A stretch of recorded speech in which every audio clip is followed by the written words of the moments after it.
session. And today we'll be focusing on the theme empowering girls for a brighter future.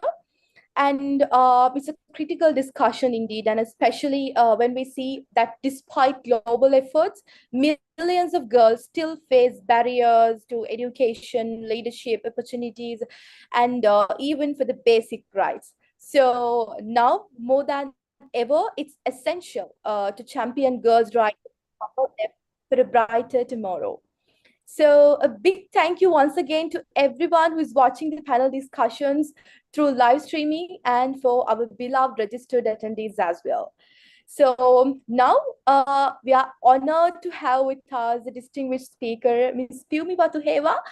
And talking about Piumi, like she's the program's lead for the Sisterhood Initiative, and where she's championed efforts to address gender-based violence, youth empowerment, and interfaith dialogue as well. So she's been recognized in Ecolon's Shine 50 for impactful contributions to Sri Lanka's social sector. So before we proceed, please note that the chat will be closed during the presentations, but will open afterwards for the Q&A session. You all are welcome to share questions and engage during the interactive session. And one of my colleagues will keep you posted in the chat regarding the flow of the event. So without further ado, let's welcome Piumi on the stage. So Piumi, the stage is yours.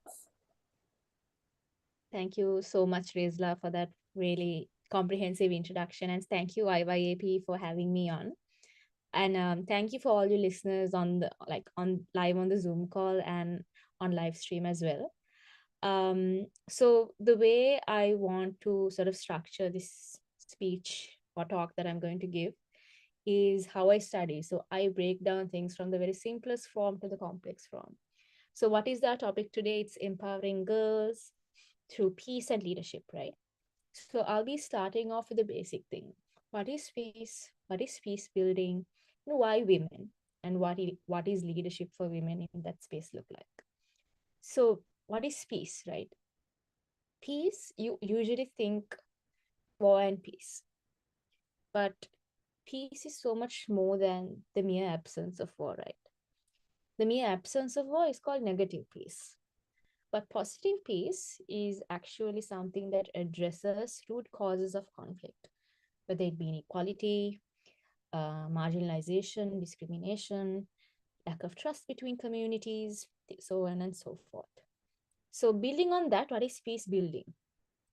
Peace building is usually is usually something that happens in post-conflict situations where the root causes of a conflict are addressed. So this can come in a number of different ways. It can be through reconciliation, meaning you heal communities through dialogue, um, through activities, through building trust. It can also mean strengthening governance by promoting fair political institutions, ensuring the rule of law and the democratic process, and things of that nature. It can also include socio-economic development, where you address the systemic issues that prevent people from entering the economy, contributing to the economy, and also building the best versions and the best lives from themselves. It can also include things like reforming security sectors.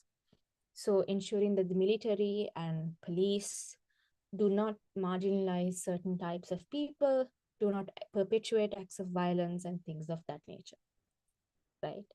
So peace is not mere absence of war. Peace is not just people not fighting each other. And I think that Sri Lanka is the best example for this.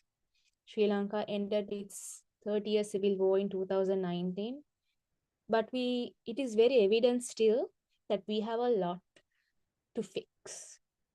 We are in a negative space. Sri Lanka has negative peace. We are still in the absence of war. We are building towards positive peace. At least we should build towards positive peace. And I feel like women play a huge role in this process of building peace.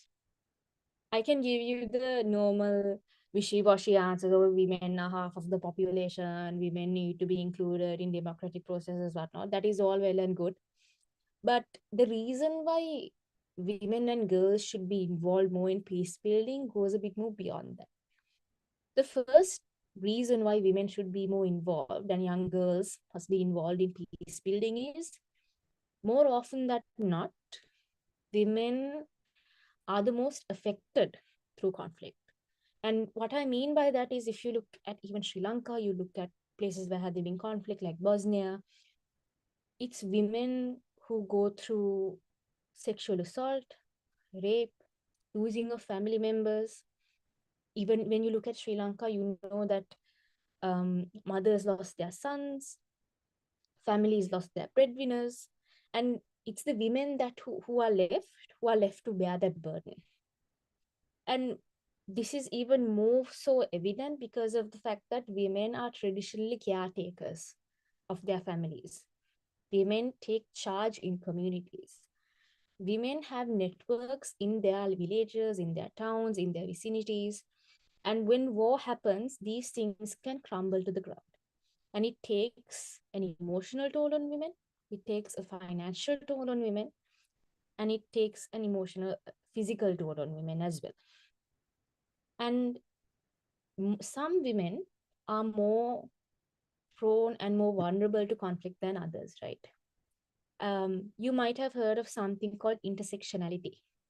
It's something that we talk about a lot in feminism. And what intersectionality means is, there are different types of oppression that you can go under depending on your identity as a person.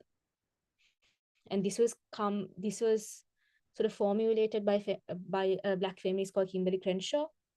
And she took it as an example of how Black women are subject to a duality of oppressions. Firstly, because of their gender, because of the fact that they're women in a patriarchal society, but also because of racism, being Black in a white majority society, right? Now, moving away from why women should be involved in peace building, and I feel like we've established that women should be involved in peace building, going beyond the mere demographic aspects of involving women in the democratic processes. We should understand more acutely why we should be involving girls and people in peace building in Sri Lanka. Now, I mentioned before that Sri Lanka underwent a 30-year ethnic conflict. And that is far from being the only ethnic conflict or ethnic struggle that that Sri Lanka has gone through in its vast history. If you look towards the mid and latter part of the 1900s, we know there was things like Black July. There was things like the JVP riots. And in all of these instances, and I've had the privilege of speaking to women who've lost family members, lost their sons, their fathers, their husbands to these conflicts. And you still understand how active they still are. I've been fortunate enough to speak to mothers who lost their sons 30 years ago during the JVP riots, and they are still fighting on. They are still asking for accountability. They're still asking, what happened to my sons? Where are they? And you might think, okay, what is the use of them just talking about it? Why aren't they not doing anything? But they have done things. You might have heard of the place called the Office of Missing Persons. That was a direct effect, a direct result of women going to the government and saying, we want accountability for what happened to our sons. And this is not, by the way, limited to the global south. Not the global south, sorry, to the Sri Lankan south. We know that the longest standing protests that have been done in the history of our country has been from women in the north and east asking for where their sons are, where their family members are. So Sri Lanka already has a wide range of community-based women who are fighting tirelessly to bring about change, to bring about peace building, to have those difficult conversations. And I would even argue that it's not just because of those incidents that happened 10, 15 years ago, 40, 50 years ago, that women should be involved in peace building in Sri Lanka. We know that one of the most heartbreaking events of the recent time is the Easter Sunday bombing. And we know that the Muslim community in particular faced a great deal of completely unwarranted, completely unnecessary backlash for what a group of terrorists did. I will share a personal story of when I went to Katuapitiya Church or went to Nigambo to meet a family who lived in Nigambo. This was like a family thing. And we spoke to people there and asked them about, what happened, how are you feeling? And they were understandably very scared. They were understandably very traumatized because they had lost friends to the attack. They had lost people. Their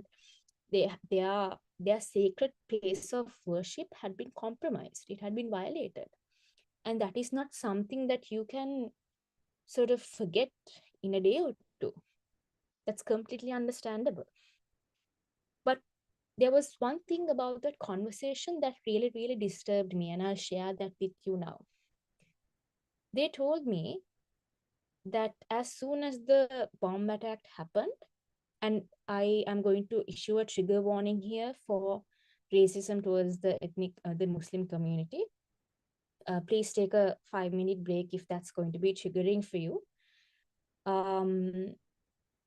They said all the Muslim people around the area left as soon as the bomb happened.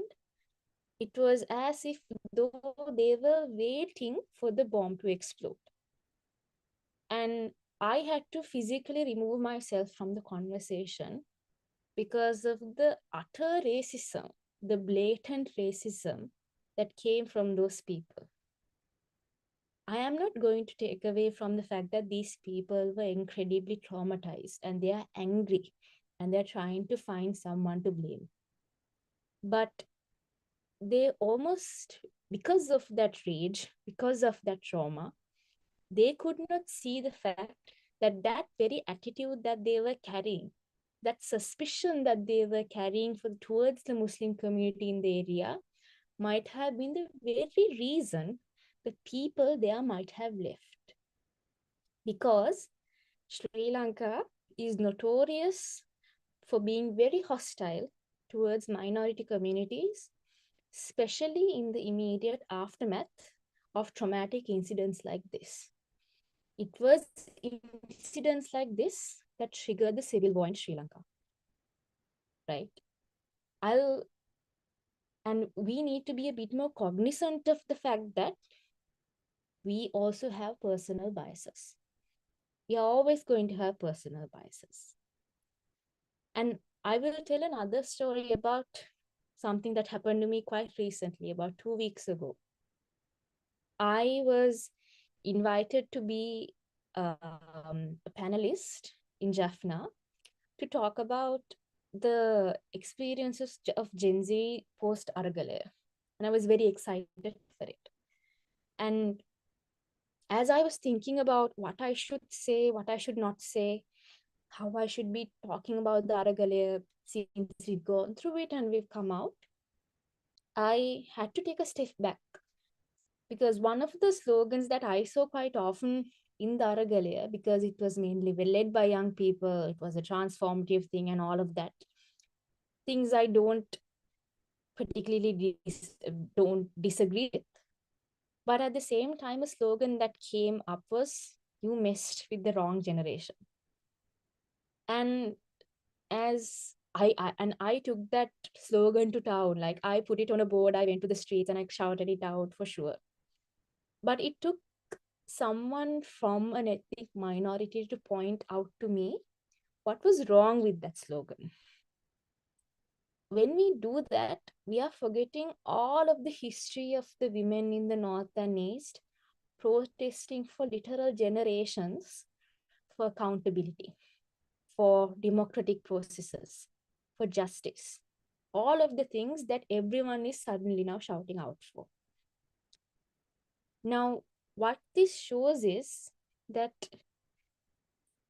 everyone in this country and everyone around the world is going to have different understandings of situations based on their ethnicity, based on where they grew up, based on the very language that they speak, based on the trauma they've undergone, based on the interactions that they've had with other communities and such. And peace building, because of these very facts, can be an immensely complicated process. It requires a very strong understanding of oneself, and even stronger understanding of the communities that we work with. And it's very necessary work. And it's work that young women should get involved with. Now, we can't be talking about system change and changing the world, but also not be willing to do the actual hard work needed to do it. And peace building in particular requires you to have those difficult conversations about ourselves, about the communities that we come from. For example, when I heard about the JVP riots, when I heard about what happened in my own hometown in Bandaravela, like how many bodies were burnt on tires in the junction that I used to go to school in every single day, it was traumatizing. And I had to sort of think to myself and understand within myself the fact that maybe people I know, adults that I looked up to, might have participated in that. And it made me have a very difficult conversation with myself about my community, because we are not perfect. Any community is not perfect. We have our biases, we have hurt each other, we have hurt other communities, and understanding that will not hurt peace building. In fact, it makes it even better, right? And another thing I sort of want to talk about is the fact that we are also quite privileged in some ways. Now, this conversation that we're having right now, Rizla, is being done in English. And knowing English is a privilege. Being able to speak in English is a privilege. Being able to be bilingual is even more of a privilege. Now, I'm fluent in Sinhalese, but when I went to Jaffna and these local activists were trying to talk to me, but I unfortunately don't know a word of Tamil. And it was so disheartening for me, because I wanted to know these perspectives. And even though we can take translators day in and day out, you can't understand the language. The linked language can significantly dilute the message that you're trying to convey. And I think any translator can attest to this. If you're translating from Sinhala to English, you lose about 75% of the beauty and nuance of a language. So that even complicates things even more, because a lot of the people in the south in Sri Lanka are Sinhala speaking. The people in the north and east are Tamil speaking. So there's this almost insurmountable barrier there to even start reconciliation. How are we going to how are we even going to get people to talk to each other? So it's immensely complicated.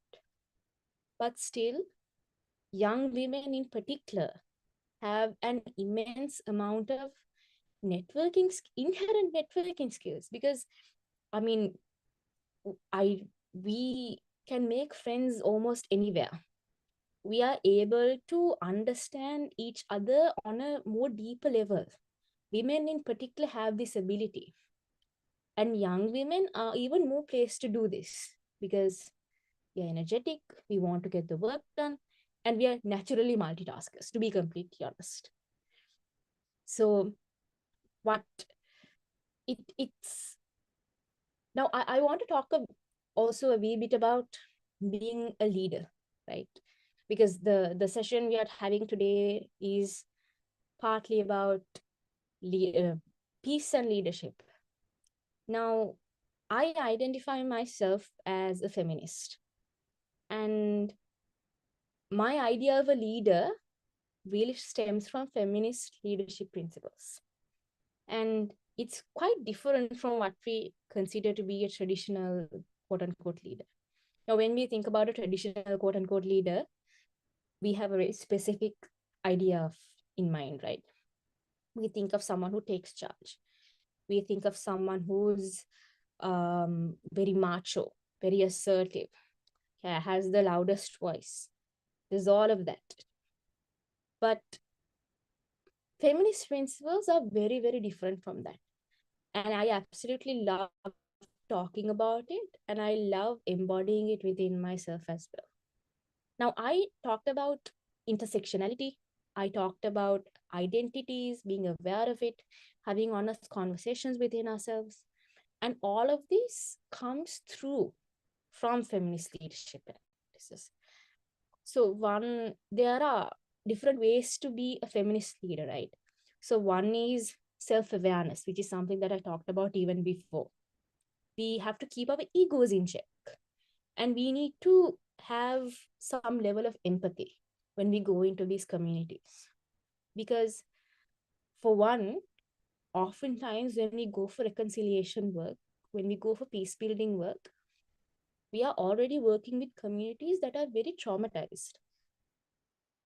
They have undergone significant trauma, and honestly, they can be quite skeptical if we just go on and say, hey, we are going to come to talk to you and talk to you about peace.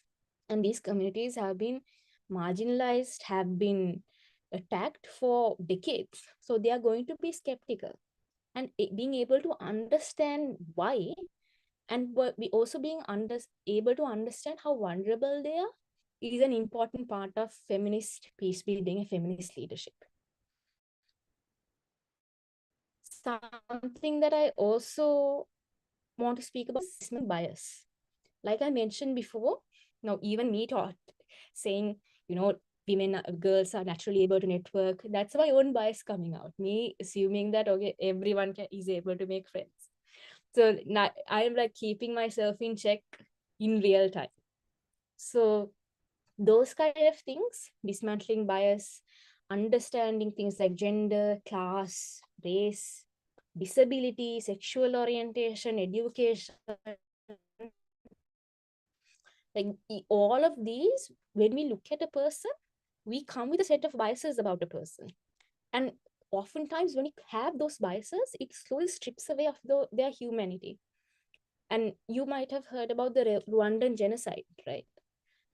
Though that is pure, if you look at two Rwandan people, you can't tell if they're Hutu or Tutsi. But that bias that they had towards each other, at the end of the day, led to a genocide, right? So we need to understand that these biases can be really powerful and can pit people against each other. And feminist leadership principles really allows me to do that. It allows me to deliberately break those down. And another thing that I absolutely love about feminist leadership is that it places a strong emphasis on sharing power. So what does that mean? Now, Rizla and I were having a conversation even earlier about the legal profession and how we are supposed to sort of speak to senior lawyers as sir, madam. That would absolutely not fly in feminist leadership, because we understand that things like experience, things like age can be a huge factor in someone having a bigger voice at the table. And in things like peace building, for example, people from the majority or people can have a bigger voice, can have a bigger say in how things go. And people from a minority might not essentially have that kind of equal space.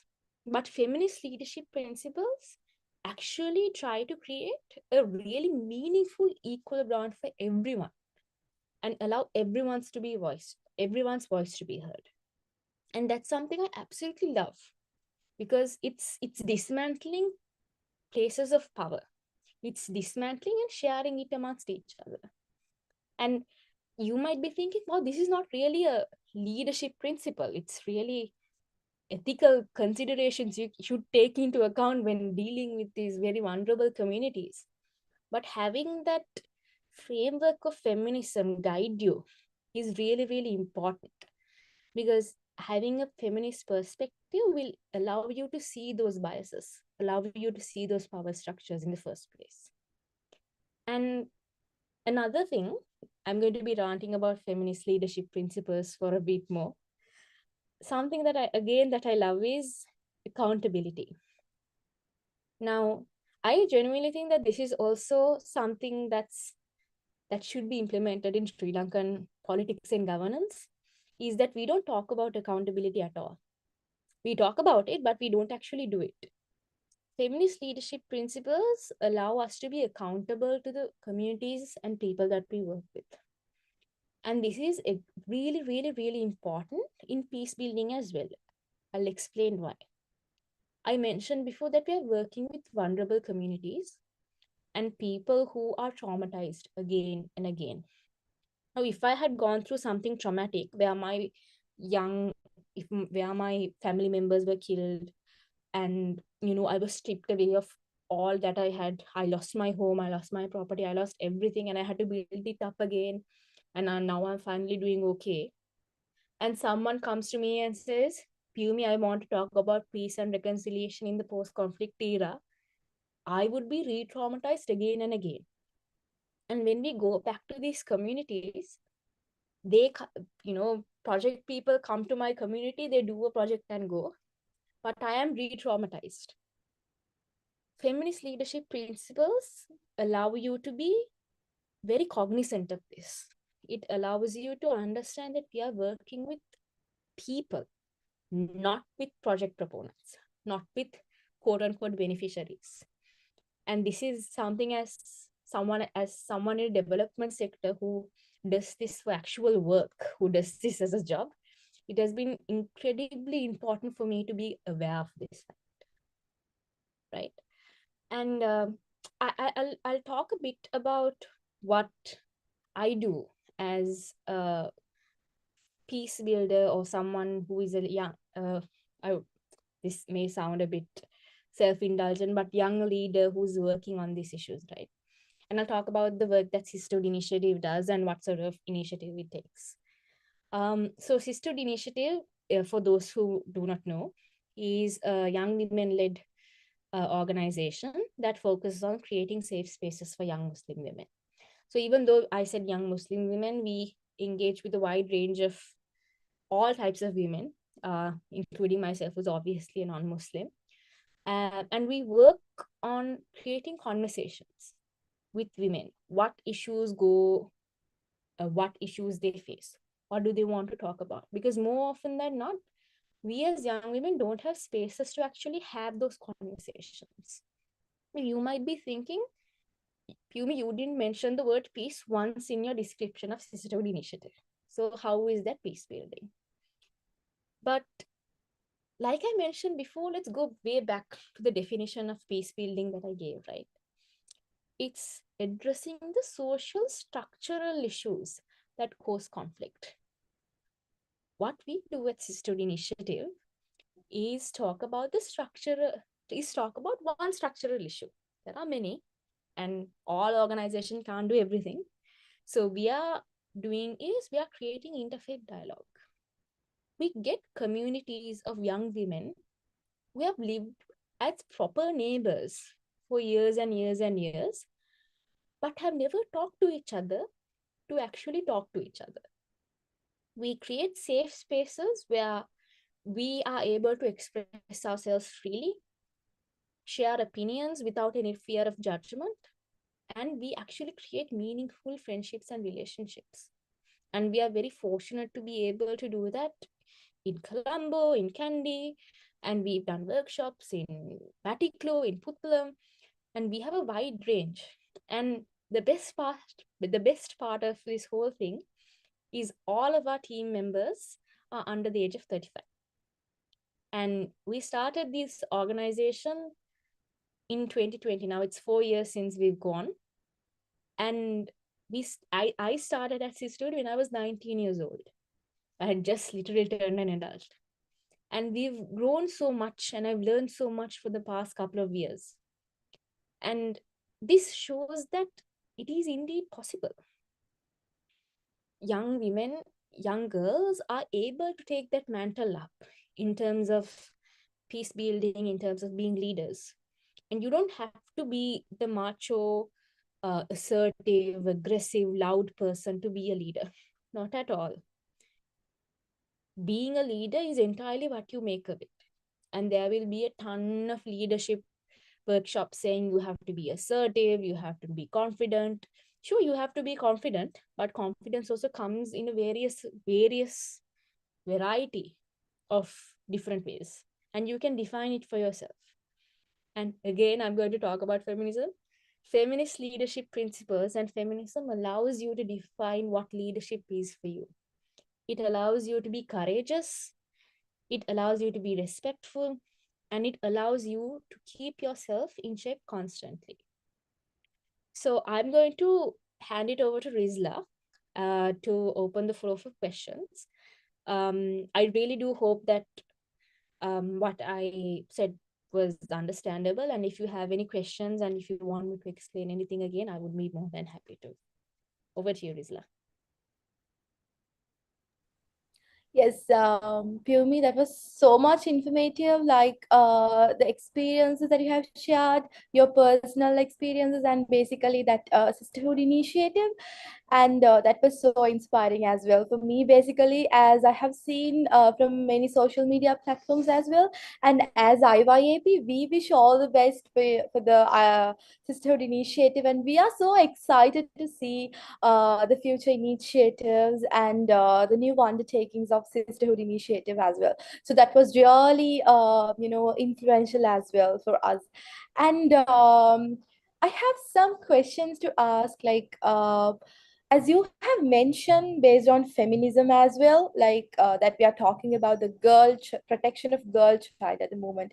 Like I also believe that the protection of the girl child, the woman, the light of the society, and the girl child, she is the bloom, right? So she should be protected and secured, and she should be like, there should be a safe environment for her to grow, for her to learn, and for her to thrive. So, like, I would like to ask questions like based on a strategies for effective communication that amplify girls' voices and visions. And what's your thought on that? What would you think that how can we, make strategies for effective communications that amplify girls, and how can we make their voices out? So, what do you think? I think that is an absolutely brilliant question that you asked, because we can't talk the talk without walking the walk, you know. If we can't say, oh, well, we need to get girls involved and not actually do anything about it. So I'm going to speak a bit about what we've done at Sisterhood Initiative that works. And I'll give you the rationale behind it as well, right? So we as Sisterhood Initiative are really aware that girls and young women are not allowed the same amount of mobility that young men and boys would have been given. Oftentimes, excuse me, oftentimes we are dependent on our parents for protection. Oftentimes they're dependent on our communities for protection, and there's nothing wrong with that. That's absolutely fine.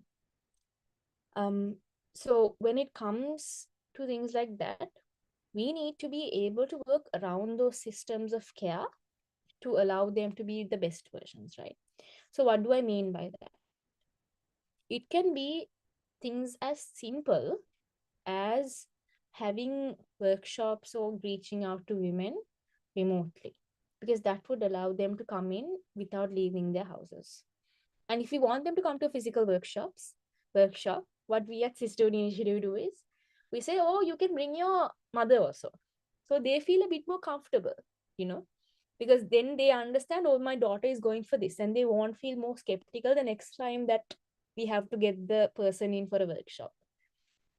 And another thing is we try to keep our space safe, and that can mean a variety of different things. For us, it has meant numerous, very rigorous background checks on our members. It has included combing through our registration forms for workshops to ensure that it's a women-only space. And I'll justify women-only space in a bit. It's ensuring that everyone has equal opportunity and is encouraged to speak. Now, why a women-only space? And I find the question a wee bit insulting when people, oh, why are you not getting men involved? Why is it only a women only space? Because the reason why we have that is because women have been historically excluded from decision making spaces, right? And creating a safe space can be ensuring that an external person will making sure that an external person will not come and disrupt the conversations that we're having, because we've had instances before we sort of refined our system that has actually happened. So what safe spaces to get women involved, safe ways to get women involved can mean a lot of different things. So that's what has worked for us. And when it comes to the, I can talk about this topic, the question that you asked, in two ways, right? On one hand, we can talk about, amplifying us as development sector people or human rights people, getting through to women to get them involved in peace building. But another aspect of the question could be, what can women and girls take as strategies to improve their own peace building? So when it comes to that, one thing that I would always stress on is learn how to be an effective communicator. Because being an effective communicator is not only just speaking. You can speak till the cows come home, but you also have to be a really good listener. And that's something that I really understood when I worked as an interpreter for some foreign researchers, where you need to be able to understand those cultural nuances, understand from even the body language when people are becoming uncomfortable with the topic, and also know how to navigate those situations and make people more comfortable in talking to you. Because reconciliation, at the end of the day, at least the reconciliation that I do and the peace building activities that I engage in, mainly go off based on conversation. And being able to navigate what to say, knowing what not to say, using trigger words, understanding that some situations and some words can be triggering for some people, navigating those situations correctly, and even using the correct terminology, right? Now, even for example, if you're working with people with disabilities, it's very frowned upon to use the H word. And I think some people might know what the H word might mean. I'm not going to say the word because it's considered offensive, but Google it, H word, when it comes to disability. So when we are working and when we're working with peace building, we are not working with able-bodied people. We're going to be working with people with disabilities as well, because war can be a disability inducing event. People can lose limbs, people can lose arms and legs and lose hearing and sight. And those people also need to be involved in these conversations. So how do you navigate those situations, right? So it's very complicated, but it's also something that comes with practice. Now, I won't say I'm perfect by any means, but learning how to communicate, learning how to navigate the situation is difficult, but it is so worth it at the end. And in terms of another strategy I would give is just knowing how to talk to people, again, communicating. Now, for example, if you're engaging with peace building work with a bunch of kids, you can't use fancy big words. And something that I've realized, because someone else pointed it out to me, was I tend to use a lot of jargon when I speak. And this is very much because I have been in works like development sector and human rights spaces that are just populated with jargon. Like they use big fancy words and abbreviations. Now, when you go to a community in Ambalangoda and you say reconciliation, peace building, justice, and accountability, they will stare at you and say, "What the hell are you talking about?" So part of it is also knowing how to, I don't like saying this word, but sort of dumb it down to the people, understanding your audiences. What education levels are they from? What is the language that they would understand? It's like, so it's really, it comes with practice. And I've also, I'm in no way means, no way, sorry, I am in no way an expert. But these are also things that I'm also learning along the way. So yeah. Thank you so much, Vyumi, for that insightful answer. And we also actually, I got inspired by those words, like listening and open up to speeches and discussions as well when it comes to peace building, especially among girls and all. So to elaborate more on that part, like to having discussions and having open speaks and all, and to get their ideas and to get them shared their visions and all. So what do you think are the tools that we can use and the platforms that young girls can use in order to share their voices, their challenges, struggles, problems, and to bring their problems to the world? What are the tools that you can think that we can use? And is there any tools at at the current moment, or what we can do for that? So what do you think? I think that is a very effective, very good question, because you need to know how to sort of have these conversations in the first place, right? So the first thing that comes to my mind when you say platform is like social media. And it is an effective tool, I'm not going to lie. But as young women, we are going to be targeted 10 times more than anyone else, especially when we talk about these kind of sensitive issues, right? And we are undermined or delegitimized or straight up insulted countless times. And if you go to any like woman social media influencers Instagram comments, it's going to be hell on earth. And they are just posting stuff about their lives. They're not even talking about these very deep seated political issues that need to be talked about. And like, for example, if a Muslim woman talks about um, the conflict in the north and east, there might well be people saying, you were not affected by the conflict, why are you talking about it, you weren't involved. And they try as much as possible to drag you down. So social media can be a good way. Yes, you can reach a lot of people very quickly, but it also on one hand exposes you to a lot of hate, a lot of vulnerability, because it's not easy being a woman online. And in my personal opinion, unless you're a really good communicator, it can be quite difficult to have a personal connection or a meaningful conversation. Because, like I mentioned before, peace building is really a means of talking to each other, understanding each other's perspectives. And social media oftentimes can be sort of a one-way thing. I am not going to say, okay, you need to build an organization to work on peace building work. That's not true at all.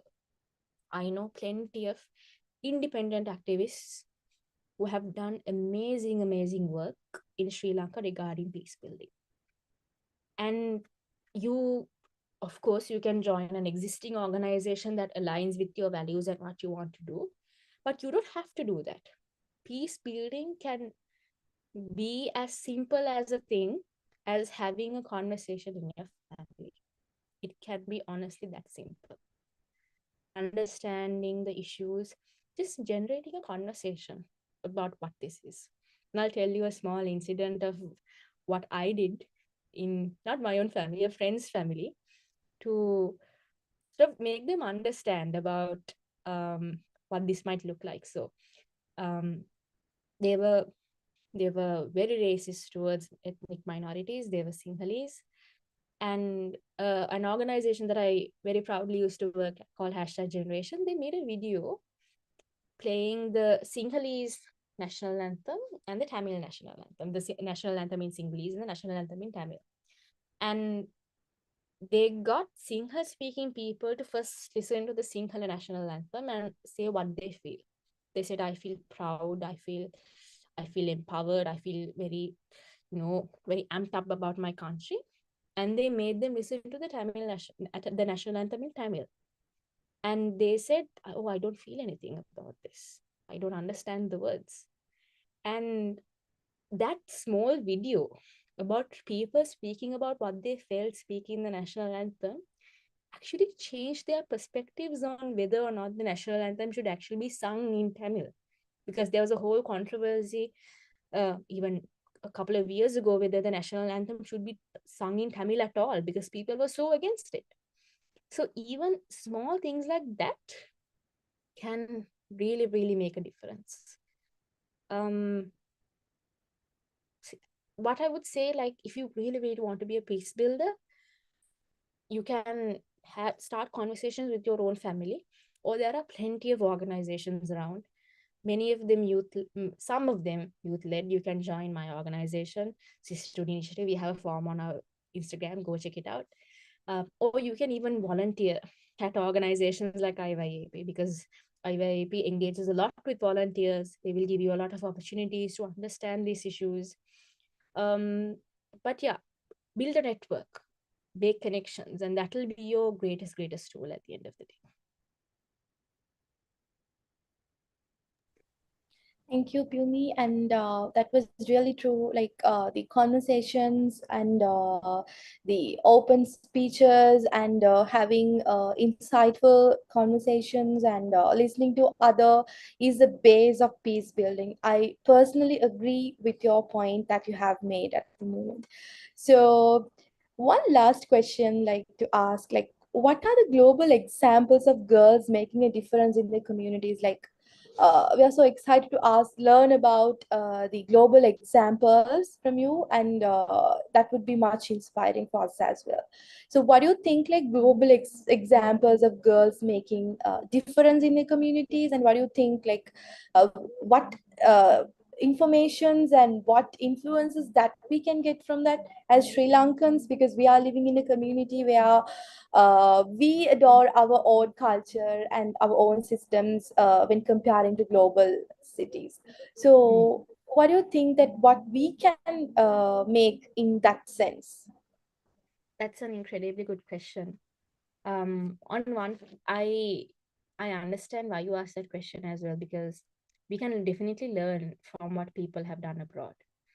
For example, things like the TRC, the Truth and Reconciliation Commission in South Africa, that was made after the abolition of apartheid there. It has its faults, yes, but it is sort of looked at as a model for what truth and reconciliation can truly look like. And a lot of the issues, the legacy issues of apartheid really truly still exist. But that idea of blatant racism is not really there in South Africa anymore. There have also been TRCs in likes of Liberia, where women were also quite extensively involved. But here's the thing, right? At the end of the day, Sri Lanka should come up with a peace building model that works for us. And that can be vastly different from what other countries can do. Because I like to say Sri Lanka is a world packed within an island. Like, it's so different. We have so many different cultures, even language styles and everything like that. But just to make everyone understand what a strategy can look like in terms of people changing stuff in the community, I am going to show you a mural. Can you see my screen? I hope you can. Yes, Phoebe, we can see. Okay, brilliant. Now, this is a mural that is in Colombo, and it is situated in Slave Island. You can see the image I'm sharing, yes? Okay. So this is something that was made by a an artist based in the community. And if you see the text box that it says "Me Mage Shaktiya," and it says "Me Mage Gama." It means this is my strength and this is my home. This is peace building to me.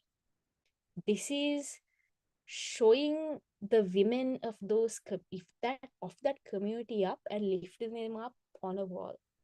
And I spoke to the artist Vicky Shahjahan, who actually drew this, and it's always inspiring to know how this came about, because she said that one of the women who is actually painted here, and by the way, the women who are on the mural are actual women from the community. These are actual paintings of the women in the community.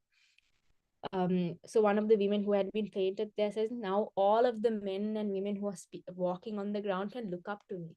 I'm never, and that statement that made it so much powerful, because they've not been allowed in even public spaces for so long. And this is what activism can look like. This is what peace building can look like. This is what actually empowering women can look like. It doesn't have to be the wishy-washy stuff where you rant on social media. It can be that, sure, but here you actually let women have agency. You let women have power. You let them know and let them take part in their own empowerment.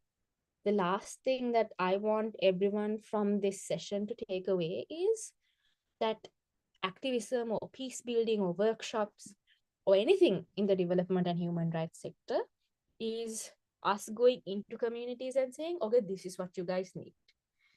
That is far from what human rights and activism is.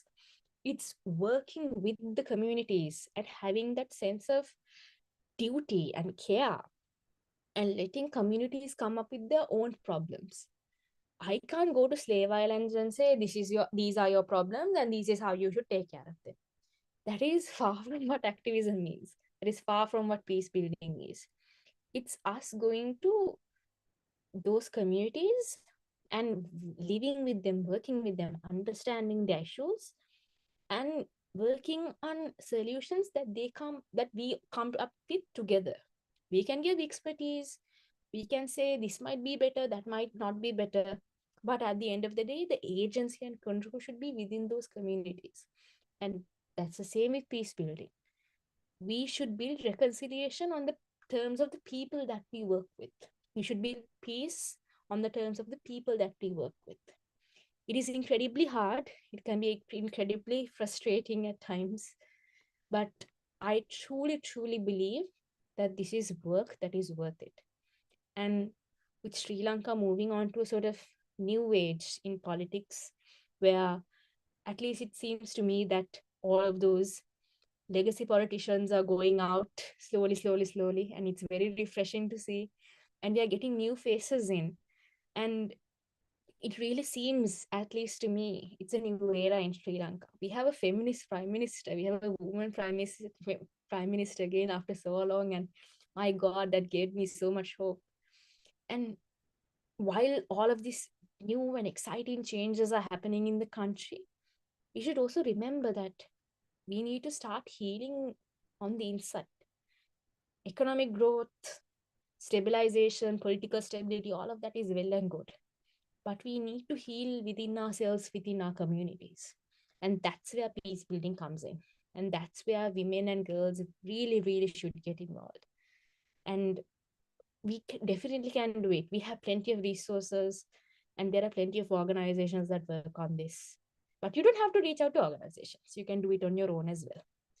and we are always here to support you. With that, I'll sort of hand it back to Rizla. Thanks, everyone. Thank you, Pumi. And indeed, it was so much insightful. And I saw a word in one of your picture, like that was a slogan, like fearless. And it's actually all the girls are fearless, and there should be environment for her to thrive, and for her to learn, and for her to grow, and for her to raise her voice out. So with that, thank you for all the insightful answers, Miss Pumi, and that was so valuable. And I think your perspectives have made our ideologies in a better way, and they shaped our ideologies as well. And to recap, empowering girls is not just about more than education. It's about breaking down systematic barriers and creating an environment where girls can thrive. So let's take these lessons forward and commit to supporting girls in every way we can. Also, from now, for those who are joining us live, we will now conclude the live broadcast. For participants staying, we will continue with the Q&A now. And thank you all who have joined through the live broadcast. And now we are officially